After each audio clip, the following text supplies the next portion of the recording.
সকালের জলখাবারে ঘুগনি আর পরোটা করছি। তো ঘুগনি বানানোর জন্য আমি কড়াইতে গরম করে নিলাম। এবার তেল ঢেলে দিচ্ছি, সর্ষের তেল। আর এইদিকে প্রেসার কুকারে আমি মটর হলুদ আর নুন দিয়ে সিদ্ধ করে রেখেছি।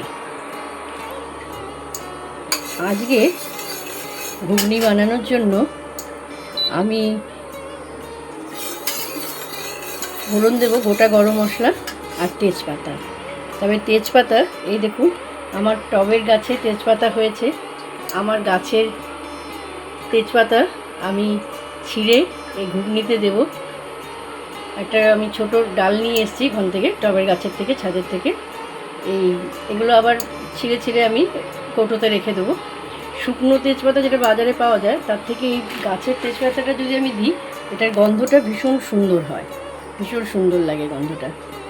এবার আমি তেলটা গরম হয়ে গেছে, গোটা গরম মশলার মধ্যে একটুখানি গোটা একটা দারচিনির টুকরো, এই এলাচ দিলাম দুটো, আর দুটো লবঙ্গ দিলাম দুটো গোলমরিচ দিলাম। আর এবার এই গাছের তেজপাতা আমি দিয়ে দিলাম। এবার এতে একে একে আমি দেব পেঁয়াজ বাটা রেখেছি, পেঁয়াজ বেটে, এই পেঁয়াজ বাটা দেব খানিকটা।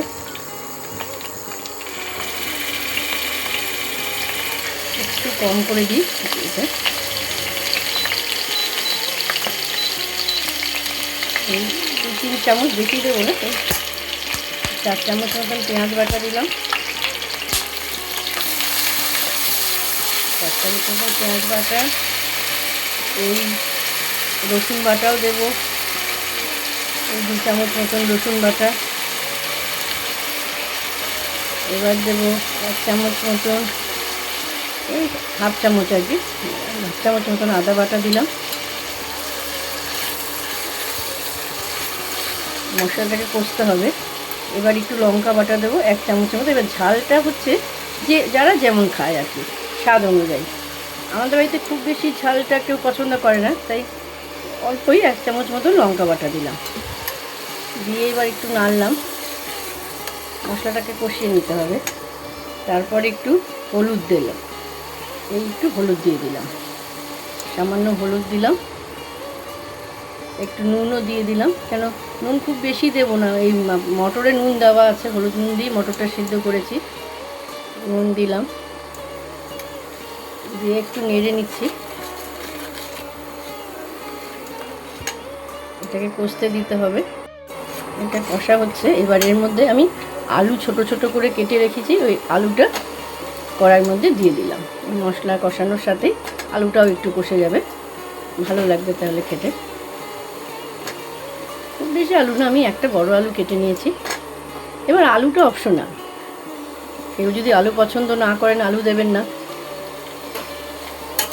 আমাদের বাড়িতে যেমন আমি আমার ছোটো মেয়ে একটু আলু ভালোবাসি, আবার আমার হাজব্যান্ড আর বড় মেয়ে আলু ভালোবাসে না, তো ওদেরকে দেওয়ার সময় আলুটা একটু বেছে দিই। আলুটা দিলে একটু খেতে ভালো লাগে আর কি। এটা একটু ভালো করে কষতে হবে। এর মধ্যে আমি এখন একটু আপনার কাশ্মীরি লঙ্কার গুঁড়ো দিয়ে দিলাম।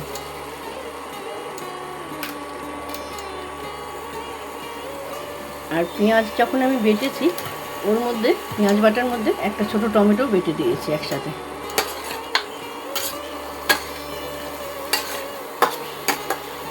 এটা ভালো করে কষুক। মশলাটা অনেকটা কষে এসছে, আঁচটা কমিয়ে কষালে না মানে মশলাটা ভালো কষে। একটু কম আঁচে কষাচ্ছি। আর এর মধ্যে এবার একটু ধনে গুঁড়ো,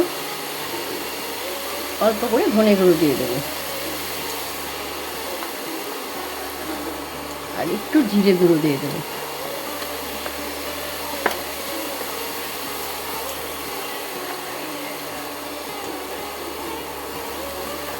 ধনে জিরে গুঁড়ো দিলে একটু ধনে জিরের গন্ধটা ভালো লাগে, ওই জন্য আগে মশলাটা আমি আধা কষিয়ে নিলাম, তারপর ধনে জিরে গুঁড়োটা দিচ্ছি। এবার ধনে জিরে গুঁড়োটা দিয়ে মশলাটাকে আবার খানিকক্ষণ কষতে দেবো, ভালো করে নেড়ে নেব। ভালো করে নেড়ে এবার মশলাটাকে আবার একটু কষতে দেবো। আমাদের ঘুগনির মশলাটা খুব ভালো করে কষানো হয়ে গেছে আলু দিয়ে। এবার এতে আমি সিদ্ধ করে রাখা মটরটা ঢেলে দেবো। এবার মটরটা ঢালার পর একটু ভালো করে মিশিয়ে দেব মশলার সাথে।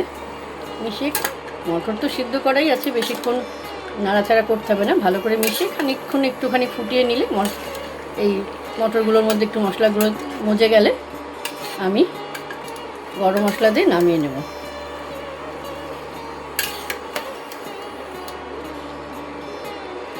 যারা একটু পাতলা ঘুগনি ভালোবাসেন তারা এর মধ্যে আর একটু সামান্য জল দিয়ে দিতে পারেন, গরম জল। আর যারা একটু ঘন ঘন ঘুগনি ভালোবাসেন তারা আর জল দেবেন না। তারা এইভাবেই এটা ফুটে গেলে, ফুটে উঠলে ভালো করে একটু গরম মশলা গুঁড়ো দিয়ে দেবেন। এটাকে আমি একটু ফুটতে দিচ্ছি। এই আমাদের ঘুগনিটা ফুটে উঠেছে জলটা। এবার আমি এর মধ্যে, মটর তো সেদ্ধ করা ছিল তাই বেশিক্ষণ আর ফোটাতে হবে না, জলটা একটু ফুটে উঠলো। তাতে আমি এবার একটুখানি গরম মশলার গুঁড়ো দিয়ে দেবো। গরম মশলার গুঁড়ো দিয়ে একটু নেড়ে নেব। নাড়া হয়ে গেল।